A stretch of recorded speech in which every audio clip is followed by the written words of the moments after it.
At ang kinakatakutan ko, baka umabot sa punto na hindi na natin makokontrol itong mga ito, sila na ang kokontrol sa gobyerno natin.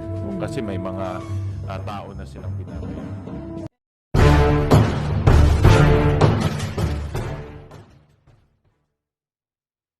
Sir, how's the executive session yesterday? Marami po ba kayong mahalagang information o mga documents na nakuha mula doon sa mga concerned government agencies na invited sa executive session? Actually, two parts yun. No? Una with yung intelligence agencies, and then pangalawa, in-expand sa mga ibang enforcement agencies. After nung first part, inilabutan ako no? Dahil nga na-confirm ng ating mga intelligence agency yung kinakatakutan natin na lumalalim na yung ugat nitong Pogo. Malalim, ibig sabihin yung kanilang impluensya umaabot na sa mga politiko, umaabot na sa mga enforcement agencies tulad ng Kapulisan, Bureau of Immigration, at pangatlo, mayroon silang binanggit doon na pati yung mga local na criminal syndicates ay nakakasama na nila. Hindi ko ibibigay yung detalye dahil nga executive session, but in a nutshell, in broad strokes, yung kanilang galamay umaabot na ngayon kasama na yung mga lokal na criminal syndicates natin. At hindi malayo yun dahil hindi naman natin pwedeng alisin na meron din tayong mga local organized crime dito. Yung mga nagbebenta ng drugs, yung mga KFR, kidnap for ransom, at base sa kanila, nagkakaroon na ngayon ng interaction itong dalawa. Nakakatakot to dahil pera ng mga foreign criminal syndicates pumupunta na dito, pinupondohan nila yung local criminal syndicates. Kaya nagsasanib puwersa na itong mga masasamang elemento. So sir, sinabi nyo nakakakilabot, lumalalim na yung inaabot na nitong sa Pogo. So, conforme ka po ba doon sa suggestion na ideklara na national security threat itong Pogo? Actually, yun din yung aking suggestion sa NSC, sa National Security Council, na iakyat na ito sa Presidente, sa ating Pangulo, dahil ang chairman ng National Security Council ay ang ating Pangulo. At i-elevate na ito into a national security threat dahil nga lumalawak yung kanilang galamay at magkaroon na ng resolution ang National Security Council na i-ban na itong Pogo na ito because of national security issues. Hindi na siya ordinaryong kriminal na pumasok lang dito at mahuhuli natin, lumalawak na yung kanyang galamay. At ang kinakatakutan ko, baka umabot sa punto na hindi na natin makokontrol itong mga ito, sila na ang kokontrol sa gobyerno natin. Kasi may mga tao na silang binabayaran. Any commitment from the NSC na gagawan sila ng resolution, sir? Nag-commit yung representative kahapon na ilalahad nito o i-bring up nito sa national security meeting nila dahil siya rin mismo conforme siya na ito ay isang national security threat. Kaya actually lahat kahapon, no? Ang maganda kasi si Senator Risa, tinanong niya isa-isa at lahat, of course puwera pagkor, pero lahat conforme na ito ay national security threat at walang mabuting idinudulot para sa ating bayan. Pagdating naman po doon kay suspended Mayor Alice Guo, doon po ba sa mga information na nag-gather nyo yesterday, na-establish po ba yung kanyang connection doon sa ni-raid na Pogo Hub sa Banban Tarlac? Again, no, without going into the details, pero lumalabas na mayroong konkretong ebidensya na may link siya sa mga criminal syndicates na nag-organize nitong Pogo sa Bamban. So mayroon siyang link dito sa mga organized crime. At in fact, mayroon ding mga information na siya mismo gumagalaw para magkaroon ng connection sa iba't ibang mga ahensya. Again, hindi ko na madidetalye, pero base sa briefing namin kahapon sa executive session, siya mismo may active participation na mabuo yung kanyang connection sa iba't ibang ahensya. So mahirapan ba si Mayor Guo sa sinasabi niya na patutunayan niya na inosente siya at lilinisin niya yung kanyang pangalan on this matter? Karapatan niya yun, na patunayan na inosente siya. Pero para sa akin, malinaw kasi yung mga dokumento, Sally. Yung letter of no objection, nakapangalan sa kanya. Yung application ng Hong Sheng, nakapangalan sa kanya. Yung building permit, siya ang applicant. Lahat ng mga iba't ibang permit, siya yung applicant. yung Baufulan, siya yung may-ari. So lahat ng dokumento nakaturo sa kanya eh. At yung Baufulan binuo para, isa lang naman ang objective ng Baufulan, binuo yan para makapasok itong Pogo sa Bamban.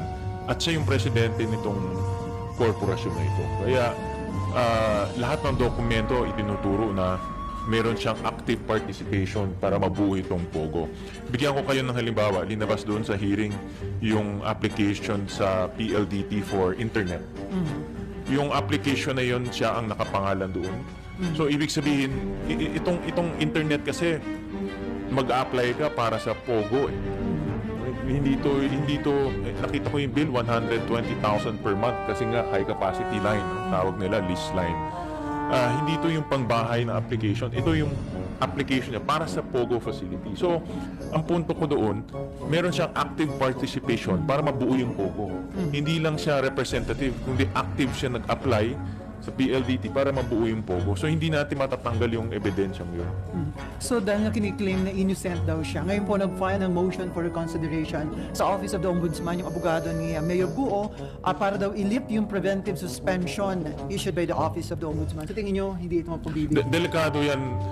Delikado na ma-lift yung preventive suspension dahil gusto natin pati yung mga nagtatrabaho sa Municipal Hall ng Banban magsalita. Siyempre kung mayor ka, matatakot yung mga nagtatrabaho doon na magsalita. No? At gusto natin patawagin rin yung mga ibang nagtatrabaho doon para ibigay yung impormasyon sa atin kung ano yung kanilang nalalaman, ano yung kanilang nakikita at sino nag-uutos sa kanila. Pag nandyan siya, obviously, pwede niyang influensyahan niya. Kaya importante na patuloy yung kanyang preventive suspension habang nag-iimbestiga yung mga enforcement agencies. No? Senate, kasama na doon ng Senado, kasama na ibang mga ahensya. So you're hoping na hindi...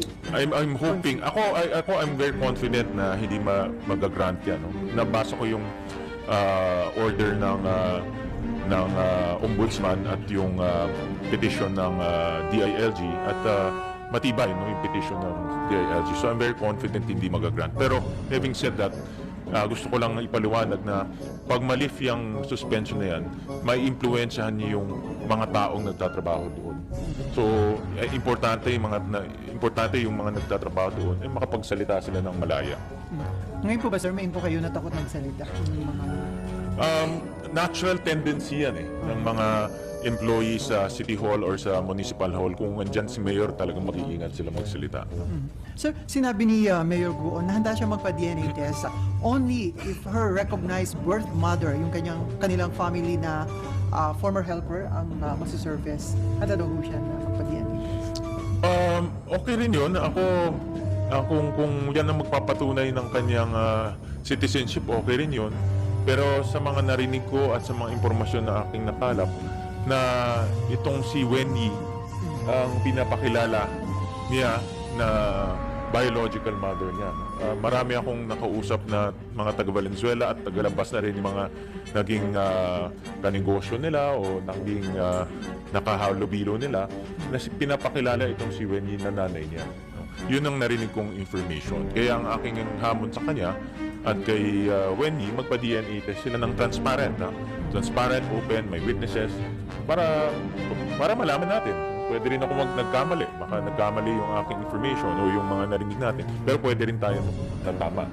At ito rin magiging katunayan kung ano talaga yung kanyang nationality. Kasi wala nang debate yung tatay niya Chinese. So yung nawawala nilang yung nanay niya. Ang kwento niya kasambahay, ang kwento ng iba si Wendy. So dito na lang naman maglalaro kung ano yung talagang citizenship niya or nationality in this case. Any question related to this? Okay, Victor.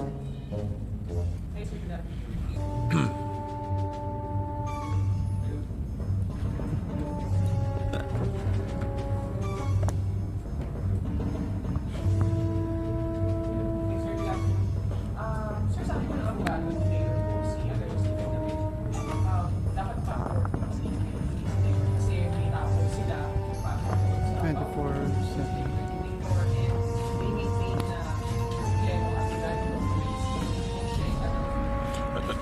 Dalawa sila mayroong accountability. Dalawa dapat sisihin. hindi rin pwede sabihin ng PAGCOR na wala silang kasalanan. Meron din silang accountability. May pananagutan sila dito sa issue ito. Tama, inamin naman nila, mayroon silang 24/7 na mga tao doon. Pero sila mismo, nung first hearing, nakita namin, sila mismo nag-violate ng kanilang mga guidelines. At ipapakita namin yan sa susunod na hearing na maraming guidelines na sila mismo naglabas na violate nila, kaya tayo umabot sa ganitong punto. Pero sa kabilang banda, hindi rin natin pwedeng ialis na sabi ko nga, si Mayor Go ay nasa gitna itong Pogo company na nag-apply sa Bamban, itong Hongsheng. Yung pangalan niya, andun lahat sa mga dokumento, so hindi natin pwedeng maialis yan. Of course, sasabihin niya na wala siyang connection, pero based on the dokumento niya yan But based on the documents, andun yung pangalan niya. Active Hindi lang yung one time, but in multiple documents. Pati electric co-op, di ba? Nakita niyo naman, pati yung application sa kuryente, sa kanya nakapangalan din. So may active participation para mabuo itong Pogo. Pero yung sinasabi niya, natural na part siya ng process kasi president siya ng Mm. kasi application period naman, Yeah, Baofu official siya ang presidente ng Baofu, 50% ng Baofu sa kanya. But at the same time, siya rin yung applicant para sa Hongsheng. Yung Hongsheng yung na-raid no? At itong Baofu development, ginawa to para sa Hongsheng. So in other words, siya yung taong nagbuo nito. No? Of course, sinasabi niya mayroong iba, pero again, dapat tignan natin yung dokumento. Sa dokumento, siya yung nagbuo nito No? At siya talaga ang may active participation o gumawa siya ng paraan para mabuo rin ito. At at the same time, yung mga partners niya, meron siyang 4 na partners, isang Filipino, at pinuntahan namin yung si Miss Carion. Apparently, si Miss Carion is a clerk sa kumpanya nila. No? Nagtatrabaho siya sa mga GOs and hindi siya high-ranking official, clerk lang siya. Yung 3, may criminal records. No? 2 doon yung nahuli sa Singapore. Yung isa doon, mayroong warrant of arrest sa China na nagtago nung nagkaroon ng raid. So, pag titignan mo yung kabuuan, yung partner mo, mga pugante, ikaw may active participation ka sa pagbubuo nito, hindi mo pwedeng sabihin wala kang alam parang parang imposibleng wala kang alam. Ikaw ang gumalaw para mabuo ito lahat